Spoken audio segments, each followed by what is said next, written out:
ಆಮೇಲೆ ದೇವಿ ಪಾರಾಯಣದಲ್ಲಿ ನಿಮಗೆ ಮಂತ್ರಗಳಿದ್ದಾವೆ.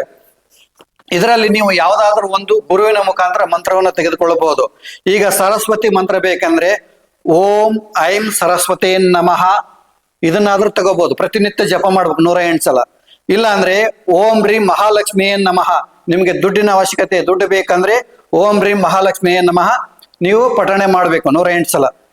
ಆಮೇಲೆ ಕಾಳಿಕಾದೇವಿ ಮಂತ್ರ ಬೇಕಂದ್ರೆ ಓಂ ಕ್ಲೀಂ ಕಾಳಿಕಾಯೇ ನಮಃ ಈ ಮಂತ್ರವನ್ನಾದ್ರೂ ತೆಗೆದುಕೊಳ್ಳಿ.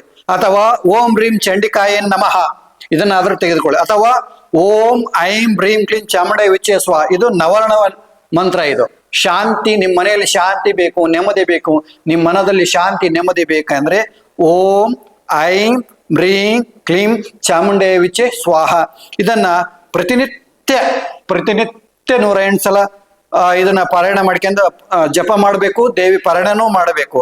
ಆಮೇಲೆ ಏ ಚಿತ್ ಸ್ವರೂಪಿಣಿ ಮಹಾ ಸರಸ್ವತಿ, ಏ ಸದ್ರೂಪಿ ಮಹಾಲಕ್ಷ್ಮಿ, ಏ ಆನಂದದಾಯಿನಿ ಮಹಾಕಾಳಿ, ಅತರ್ಕ ಮಹಿಮಾಶಾಲಿನಿ, ಭಕ್ತ ಜನನಿ, ವರಭಯವಾಹಿನಿ ಶ್ರೀದೇವಿ ನಿನಗೆ ಅನಂತ ನಮಸ್ಕಾರ.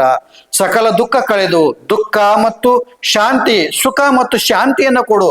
ನಾನು ದೀನ, ನಾನು ಅಪರಾಧಿ, ನಾನು ಪಾಪಿ, ಸಾಧನಹೀನ, ಮಲಿನಮತಿ ಇದ್ದೇನೆ. ಆದರೂ ನಾನು ನಿನ್ನ ಮಗನೇ ಎಂದು ಪೂರ್ಣ ದಯೆಯಿಂದ ನಿನ್ನ ಸೇವೆಯಲ್ಲಿರುವಂತೆ ಮಾಡು, ಪೂರ್ಣ ದಯೆಯಿಂದ ನಿನ್ನ ಸೇವೆಯಲ್ಲಿರುವಂತೆ ಮಾಡು ಅಂತಂದು ಪ್ರತಿನಿತ್ಯ ತಾಯಿಯನ್ನ ಪ್ರಾರ್ಥನೆಯನ್ನ ಈ ರೀತಿ ಪ್ರಾರ್ಥನೆಯನ್ನ ಮಾಡಿದ್ರೆ ನಿಮಗೆ ದೇವಿಯ ಒಲಿಮೆಯಾಗತ್ತೆ.